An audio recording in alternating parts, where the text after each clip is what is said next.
In September 1812, Napoleon finally got the battle he had been trying to force since the invasion began. The Russian army turned and fought at Borodino. Napoleon held the field, and a week later, the road to Moscow was open. For an emperor who had repeatedly ended wars by defeating an enemy army and occupying a major political center, the next step seemed familiar. If Moscow fell, Alexander would have to negotiate. Napoleon reached the city and found no delegation waiting to surrender it. Most of the population had already left. Soon afterward, fires spread across Moscow. Russian authorities had removed much of the city's firefighting equipment before the French arrived.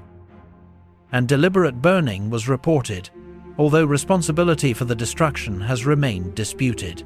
Napoleon established himself in the Kremlin while French soldiers searched the abandoned city for food, shelter, and anything worth taking. He then waited for the political result he had expected from the beginning. He sent an approach to Alexander. No answer came. The longer Napoleon stayed, the worse the military position became. His army stood more than 500 miles inside the Russian Empire. Supplies had to move over roads already exhausted by months of campaigning. Cossacks harassed communications, Russian reinforcements continued to arrive, and the Grande Armée kept losing men and horses even without another major battle. Napoleon considered wintering in Moscow, but the city could not provide everything the army needed. More importantly, the Russian army was still intact. Alexander showed no sign that he intended to make peace, simply because Moscow had been occupied. By October, Napoleon understood that the capture of the city had not ended the war. He still delayed, hoping the situation might change. The weather remained good enough to make every extra day seem defensible, and Napoleon continued to hope that Alexander might decide that losing Moscow was enough. That hope had a military cost. The farther autumn advanced, the less margin remained for an orderly withdrawal to Smolensk. The army also had to protect a very long line of communication running back toward Poland. Cossack raids did not need to destroy the entire route to make it dangerous. A few attacks on couriers, wagons, or isolated detachments could slow information and supplies across hundreds of miles. At the same time, Russian forces that had withdrawn before Moscow were recovering their strength. On October 18, Russian forces attacked Marshal Murat's advanced position near Vinkovo. The French force was not destroyed, but the attack showed that the Russians were beginning to act with greater confidence. Napoleon ordered the army to leave Moscow. The next day, roughly 100,000 men began moving out of the city. The column included artillery, ambulances, servants, women, civilians, and a huge number of carts and wagons. It ran for miles along the road and moved at the speed of its slowest vehicles. Many wagons carried food and military equipment, but many others were loaded with property taken from Moscow. The baggage mattered because Napoleon still expected an organized march to Smolensk. Yet, every overloaded cart put more strain on horses that had already marched deep into Russia. It also made the column harder to move quickly if the Russians threatened the road. For the moment, many soldiers saw no reason to abandon what they had taken. They did not yet know how much of it would be left behind within a few weeks. Sergeant Adrien Bourgogne of the Imperial Guard later remembered the strange collection carried by individual soldiers. Food and ammunition shared space with silk clothing, silver ornaments, and expensive household objects. Men were leaving a city they could no longer hold, yet many still carried the rewards of having captured it.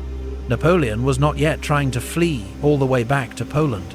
His immediate objective was Smolensk, where French stores had been established earlier in the campaign, and where he hoped the army might eventually find winter quarters. He did not, however, want to return by the same road used during the advance. That route ran west through Borodino towards Smolensk. Both armies had already crossed it, consuming food, taking livestock and stripping villages along the way. Napoleon therefore tried to move southwest toward Kaluga, through country that had suffered less from the campaign and might still provide food for the men and forage for the surviving horses. Kutuzov moved to stop him. On October 24, French and Russian troops fought at Maloyaroslavets. Prince Eugène's IV Corps, which included large numbers of Italian troops, became heavily engaged with Russian forces under General Dokhtyrov. Fighting moved through the town as both sides reinforced the struggle. The French secured the immediate battlefield, but possession of the town did not settle the larger question. Kutuzov's main army stood across the route toward Kaluga. Continuing south now meant risking another major battle.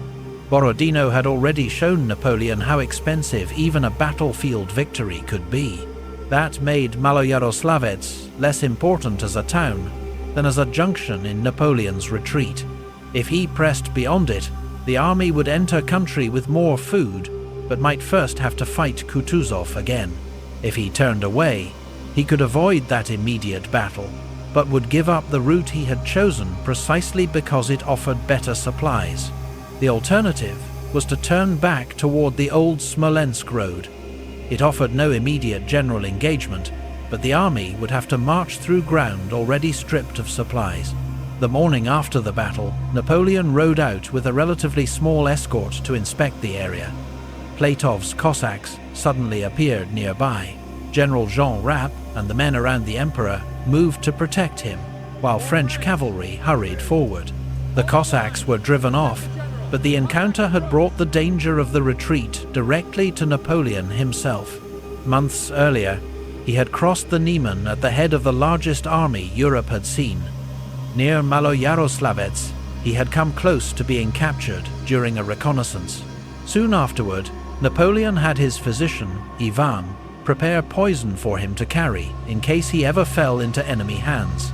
The episode did not determine his route, but it showed how much the character of the campaign had changed. Napoleon chose not to force another battle to the south. The Grande Armée turned back toward the old road to Smolensk. The decision solved the immediate tactical problem. Kutuzov no longer had to be broken before the French could move. It did not solve the logistical problem waiting on the old road. Villages had been stripped during the advance, local stores had been consumed or destroyed, and thousands of horses now had to survive on ground that had already failed to feed the army once. 3 days later, the column reached Borodino. Only 52 days had passed since the battle. In September, the French had crossed this ground, moving east, toward Moscow. Now they were marching over the same field, in the opposite direction. Bourgogne remembered that the battlefield had still not been cleared. Human remains lay across the ground, and some bodies that had been buried hurriedly after the battle had been exposed again by rain. He also wrote that water near parts of the battlefield had become polluted, forcing soldiers to search farther away for something they could drink. A story circulated through the column that a French grenadier had somehow survived there for weeks after losing both legs. Bourgogne recorded it as a report, not something he had witnessed himself. According to the story, the man had sheltered beside the carcass of a horse, eating its flesh and drinking whatever water he could find. The soldiers did not need the story to understand what Borodino had cost. The evidence was still around them. For men who had fought there, the return was especially direct. Positions that had been taken under fire in September were now landmarks on a retreat. The same road that had carried wounded men east after the battle now carried a shrinking army west. Near the battlefield, they also came across French wounded who had been left in a monastery after the September fighting. Napoleon ordered that as many as possible should be taken with the retreating army, even if imperial vehicles had to be used. Bourgogne later claimed that some drivers loaded wounded men and then put them back on the road because their wagons were already filled with loot from Moscow. The incident showed a problem that would become harder to control as the retreat continued. Orders still existed, but exhaustion and hunger increasingly determined what men were willing to obey. Every wagon became a calculation about what could still be carried and what had to be left behind. The column stretched farther as it moved west. Men left the road to search for food. Horses weakened. Wagons broke down. Units that had once marched in recognizable formations became harder to keep together. Near Vyazma in early November, General Miloradovich attacked this extended French line. Davout's First Corps was moving behind much of the army when Russian troops struck across its route. For a time, Davout was in serious danger of being cut off, and other French formations had to turn back to help reopen the road. Fighting reached Vyazma before the French continued west. The action exposed a weakness that would become more dangerous every day. Napoleon could still give orders to corps commanders, but the corps no longer marched close enough to behave like parts of one concentrated force. A gap of only a few miles could leave the rear isolated, while the front continued moving. The Russians did not need to defeat the whole Grande Armée at once if they could break pieces away from it. The damage was not limited to casualties. A retreat still depended on officers controlling movement, keeping units together, and making sure the rear did not collapse into the front. At Vyazma, that control was becoming visibly weaker. Then the weather deteriorated. Conditions had still been relatively mild when the Grande Armée left Moscow. The severe cold associated with the retreat came later, after the army had already lost much of its strength and cohesion. By early November, temperatures dropped sharply. The loss of horses became one of the most serious consequences. Cavalrymen needed them, but so did the artillery, ammunition columns, food wagons, and ambulances. Many animals were already exhausted and underfed. In the cold, more of them died or slipped on frozen roads and broke their legs. A horse that could no longer move usually had to be abandoned because there was little chance of replacing it. Each lost team forced another decision. A gun might still be serviceable, but without enough horses it could not remain with the column. A wagon might contain ammunition or wounded men, and still have to be left where it stood. The problem was cumulative. Fewer horses meant less transport, which meant more abandoned equipment, and less food reaching the men who were still marching. For starving soldiers, however, a dead or dying horse could still mean food. Wagons described men bleeding exhausted horses into cooking pots. When the column stopped long enough, the blood could be heated. Sometimes Cossacks appeared, or an order to move came before there was time to cook it. Men then ate while marching, reaching into the pots with their hands and smearing blood over their clothes and faces. Wagons also carried several potatoes that he had hidden from other hungry men. He saved them until he could no longer ignore his own hunger. By then they were frozen solid. He tried to bite one and cut his lip without breaking the potato. The food he had protected for himself could no longer be eaten.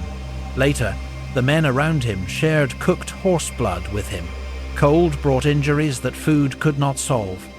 Fingers, toes, ears and noses were especially vulnerable. Exhausted soldiers crowded around fires whenever the column stopped, and some fell asleep so deeply that they did not wake again. Men who had spent the day forcing themselves forward sometimes sat down beside a fire with no intention of staying long, then lacked the strength to stand when the column moved.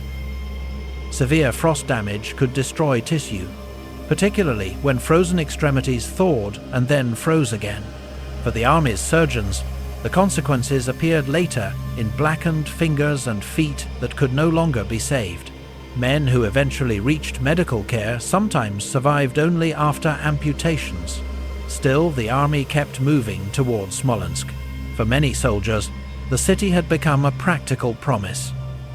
They expected warehouses, food, shelter, clothing, and hospitals. After weeks of retreat, men believed that reaching Smolensk would at least give the army a place where it could stop and recover. Napoleon reached the city on November the 9th. The troops behind him arrived in increasingly disordered groups. Some formations still had officers, colors, and enough discipline to enter in recognizable order. Behind them came men who had spent days detached from their companies, following whichever column seemed to be moving west. Smolensk had been imagined as a place where those distinctions would stop mattering because there would finally be enough food and shelter.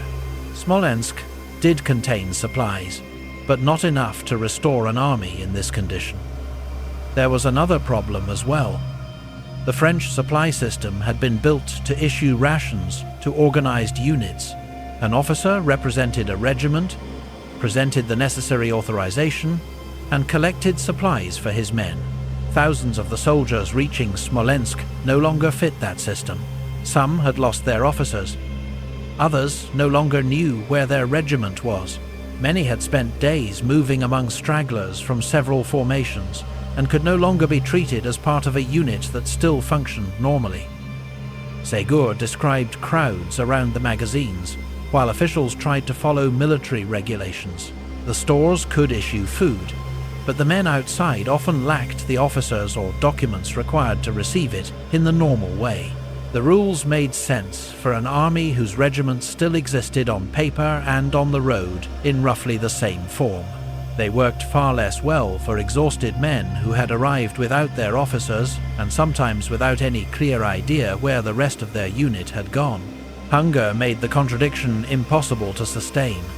Disorder spread around some depots, and soldiers began taking what they could. Men who had marched towards Smolensk, believing that a warehouse would end their hunger, discovered that reaching the warehouse was not the same as receiving a ration. This was more than another supply failure. The Grande Armée was losing the organization that allowed an army to distribute food, move artillery, care for wounded men, and carry out orders on a large scale. Napoleon had hoped Smolensk might serve as a winter base. It could not. The army had to keep moving west. The pause also gave Kutuzov time to threaten the road near Krasny. French corps were leaving Smolensk at different times and were separated from one another. Eugène moved ahead, Davout followed, and Marshal Ney remained farther back with the 3 corps, serving as the rear guard. Napoleon could not simply wait outside Smolensk until every corps assembled.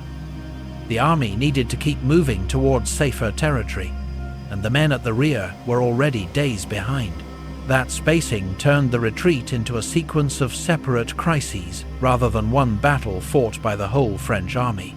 That spacing gave the Russians a chance to attack each formation before the next one could support it. Eugène fought his way through. Davout also escaped, although his corps suffered heavily. Napoleon used the Imperial Guard to keep the road from closing completely. Elements of the Young Guard were thrown forward to hold Russian troops back, while the separated corps struggled through. Those attacks bought time at a cost the French could no longer easily replace. Napoleon could not hold the position indefinitely. The main body continued west, carrying with it the men who had managed to get through. Ney had not appeared. When he reached the area around Krasny, Russian forces blocked the road ahead. His remaining troops were badly outnumbered and exhausted, but Ney tried to break through. The attack failed. Russian officers offered terms. Ney refused to surrender. The direct road to Napoleon was no longer available, so Ney did something that seemed to take him farther from safety. He turned east and led the survivors away from the blocked road, looking for another way across the Dnieper. The march brought them to the river under freezing conditions. The ice could support men in some places, but heavy equipment was another matter. Artillery and vehicles had to be left behind, along with more horses and equipment.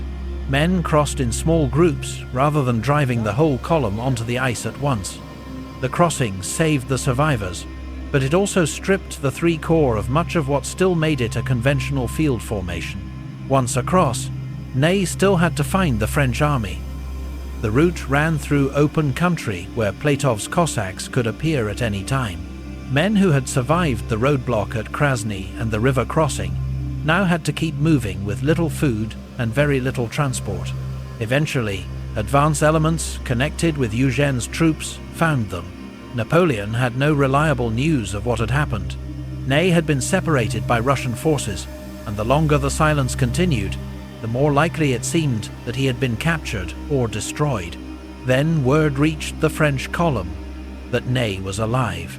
He had crossed the Dnieper and eventually made contact again with troops connected to Prince Eugène.